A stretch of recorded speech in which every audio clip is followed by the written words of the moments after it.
Kuya Yan ang Tolitz. sabi. Calling, Kuya Tolitz. Kuya Boss Tolitz. Tolitz, okay na daw. O, ayan, naririnig nyo na kami. Ang dami na namin Yan. na pag-usapan. Oo nga, sorry na. Pero okay lang naman yan, no? So anyway, DJ Lindsay, mapunta na tayo sa ating programa na kung saan pag-uusapan mismo natin ang aking message sender. Ayan. So DJ Lindsay, itong aking message sender, ang sabi niya sa akin, meron daw siyang mga kaibigan na tropa na kung saan, pinupush daw siya para gawin yung bagay na kinakatakot niya mismo. Like what? Hindi niya nasabi, hindi niya disclose. Siguro yung mga bagay na hindi niya nagagawa ng normal. Kasi syempre, wala yun sa comfort zone niya. Oo. Yun siguro yung pinapagawa sa kanya. Oh, okay. So ngayon, ikaw ba, nagkaroon ka na rin ba ng tropa na pinupush ka sa mga bagay na ayaw mo? Hindi naman sa ayaw mismo siguro, natatakot ka lang. Oo. Like for example, ano yun? Nung college ako, hindi kasi ako fashionista Yung mga ganun kasimple lang naman. Okay. Kasi lagi akong t-shirt, pants, tapos rubber shoes, ganyan, or Crocs.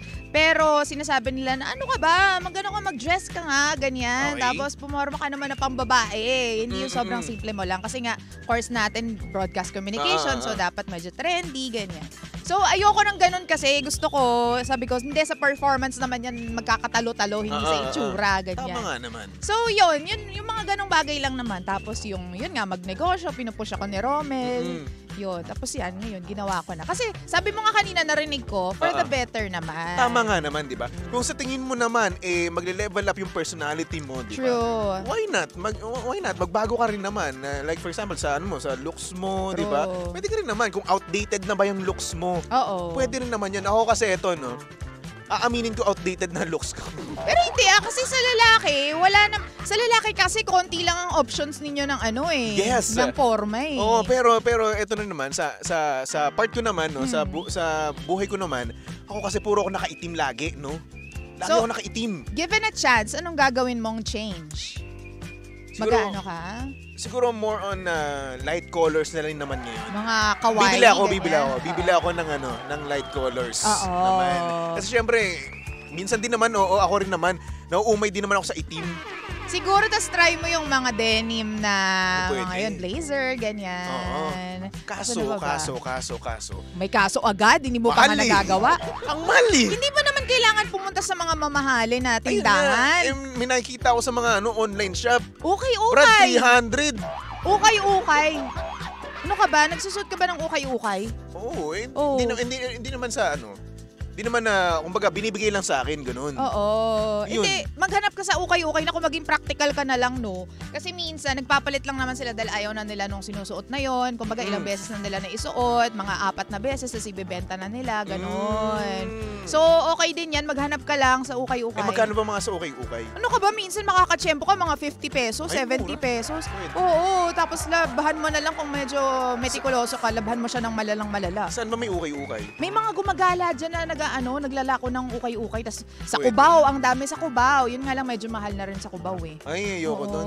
Hindi, mga mahal na tipong mga 100 pesos, may makikita Ay, 100, ayoko. Oo. Kasi ganito kasi ako, no? Kapag meron ako nalaman na 50 pesos lang, Oo. yung 100 na yun, mahal na yun para sa akin. Okay. Oo naman, ganyan naman Kuripot tayo. ako eh. Oo, di ba? Pero yun. yan. Siguro yun, pupunta nga ako, no? One time, pag sinipag ako, no, Oo. DJ Lindsay, makapunta naman ako at try ko yung, yung mga denim na yan. Oo, hindi pa kasi- kita nakitang mag-denim Hindi, jacket. nagde-denim naman ako. Yung Jacket? polo nga lang. Oo, pero yung tipong parang mala Coco Martin na Ay, may Batang Quiapo. Wala ako ganyan. noon, wala akong ganun. Oo. Pwera na nga lang dun sa natin, sa tawag dito. Nagsuot ako noon one time pa lang, nung nag-photoshoot tayo doon sa may Tomas Morato. Doon. Okay. Yun lang yun. 10-hour studio yan. Oo. Yan. Doon lang ako nagsuot noon. Mm-mm. Ng denim jacket. Kaso nga lang, ang mahal daw nun. Kasi di ba, pinapapili na tayo. May kung wardrobe kasi tayo dun. Oo, pinapapili tayo kung kukunin natin o hindi. Mm-mm. Ang mahal sa akin, Brad. Para sa Magkano akin. ba? Mga nasa ata yun, 800. Kasi branded yun ng malala. Oo, so 800 Ferragamo ba? Okay na din yun. Mahal nun eh! Ferragamo? Ano ka ba? Mahal-mahal nga nun talaga. Pero yung presyo na yan sa'yo, na binibenta sa'yo, mura na yun. Mahal sa akin yun. Okay, sige. Ayoko na ka makipag-argue sa'yo, Baby Toby. Ayan. Kasi wala akong pera kasi, DJ Lindsay. Di naman kasi ako katulad ng DJ Lindsay na mayaman. Hindi. Na may Lindsay mo, di ba? Alam mo, kakasabi mo nang wala kang pera. Alam mo, tuwing umaga na lang, yan yung sinasabi mo. Wala kang pera, wala laman yung wallet mo. Yan tuloy, na-attract mo talaga yung negative vibes. Ay, wala na. Ayan na. Totoo. Na words of wisdom na ako. Hindi, kailangan sabi mo, hindi sa wala kang pera, may sapat lang. Sige, may pera na ako, may sapat lang. Sapat na pera, ganyan. Huwag mo sabihin na wala kang pera. Nakakaano yun eh, negative Ganun ba yun? na negative eh. Oo. Sorry na naman. Hindi totoo. Ito yung words of wisdom na ako ni DJ Lindsay. Napakaaga. Sa programa ko pa, no?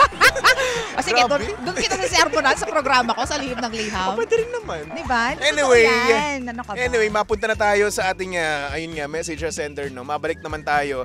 DJ Lindsay, kapag meron tayong mga tropa na talagang pinupush tayo sa mga bagay na hindi tayo komportable, no? Or hindi naman kaya takot tayo, no? Kung for the better naman yun, push lang natin yan, no? I-push lang natin para nang sa ganun, para mas mapaigi pa ang ating buhay.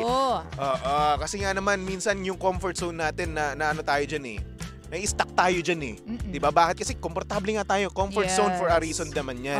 So ngayon, kung tayo ay mag-step up tayo dyan, no, lalabas tayo sa comfort zone natin, why not, no? Kung for the better din naman. Ako, lumabas ako sa comfort zone ko. Saan banda? Ano saan banda? Bakit? Saan ba? Introvert nga ako, di ba? Pero kasi nagawa mo na to dati. Ayun nga, lumabas nga ako sa comfort zone ko noon, kaya ayun. Yung DJ ako, di ba? So ilang taon ka nang nakalabas sa comfort zone mo? So dapat ngayon medyo sanay ka na dapat. Hindi naman. Ang nangyari kasi noon, 1 taon lang ako noon sa dati kong estasyon. No? Tapos tumigil ako for 3 years. Kasi nawala na ako doon. Tapos digital content producer ako. Tapos yung pagiging introvert ko, bumalik ulit. Oo, kasi nakulong ka na naman. Oo, as in kulong na kulong talaga ako. Mas naging introvert ako. Lalong-lalo na nung nag-pandemic. Oo, totoo yan. Oo, lockdown noon. Ako sinasabi ko talaga sa inyo. Tapos ngayon, nung bumalik naman ako dito, parang nayanig ulit yung yung buhay ko. Lalo na dito, di ba? Bigla may mga dadating. Diyos ko. Oo, 24/7 ka dapat. Tapos, ang dadaldal nyo pa. Di ba? Well, ganyan. Naalala ko nga, nag-shoot tayo noon, dyan sa bandroom, no? Sinabi mo sa akin, Toby, ang bag mo? Ganun. Kasi, siyempre. Kasi, ang tahimik ko talaga noon, di ba? Lalong-lalo na, unang-una pa lang kami noon, no? Tapos, napaka-introvert ko noon. So, yun, mga panggano, lumabas din naman kayo paminsan-minsan sa inyong comfort zone, no? Why not? Kung mapapasaya naman ang buhay nyo, no? Why not? Go for it, no? True. Push mo lang yan. So anyway, DJ Lindsay, susunod ka na, di ba? At mamimigay ka, balita ko, ng 500 pesos. Flu! Ayan, para sa ating pang-gash or pang-cash. Abang-abangan nyo lang yan at bubunot na mamaya-maya lamang si DJ Lindsay para manalo ng tumataginting na 500 pesos. Pero kaso nga, paano yan? Okay na yun. Isa pa nga. Ayoko! Tigilan mo. DJ Lindsay, parang bet na bet ko yung yung 500. Oh, yeah. 0-0 kasi. 0-0. Dalawa. Oo. Siyempre, alam mo, ikaw, dyan bala ka. Hello sa mga taga-KBP, MTRC. Baka mapalalasoto na tayo. Hello, madam. Good morning to you. Wala namang masama doon 0-0 lang naman yun 0, yeah. 500 kasi. 0-0. 500, 0-0. Get out. Anyway, si DJ Lindsay mamimigay mamaya para sa pang-gash or pang-cash. Kaya naman abangan nyo na. Ayan, para sa lihim ng liham. Siyempre, nakasama mo at nakalandian. Ba't ka tumatawa? Kasi pa-post ka. Di ko alam ano ba. Affected ka ba dyan? Kasi inaano ko yung kinocompose ko yung sarili ko. Kasi baka mamaya, iba yung masabi ko Sabi na nga mo na-disturb siya Okay. Sorry na naman. Ayoko nga maki-BP. Ayoko mabigyan ng memo, no? Kaya nga. Kaya ako, ayan, kinocompose ko yung sarili ko. Talagang yung paragraph, yung sentence sa utak ko, talagang na-conscious siya bigla. Kinoconstruct ko talaga. Nakakaloka. Anyway, nakasama mo at nakalandian ng hot baby boy ng radyo. Walang iba kundi si DJ Lindsay. Si DJ Lindsay tuloy. Kasalanan mo to Ayan. Nakasama mo at nakalandian ng hot baby boy ng radyo. Walang iba kundi si DJ Baby Toby. Nangiya ka Yung 500 mo nag-ano dito Nagpahamak sa akin Sorry na. na pwedeng mong stalk sa lahat ng kanyang social media accounts. Hanapin nyo lang BabyToby1067, okay? Kaya naman, tumutok lang dito sa number 106.7 Energy FM Pangga. Huwag mo sabihing radyo, sabihin mo...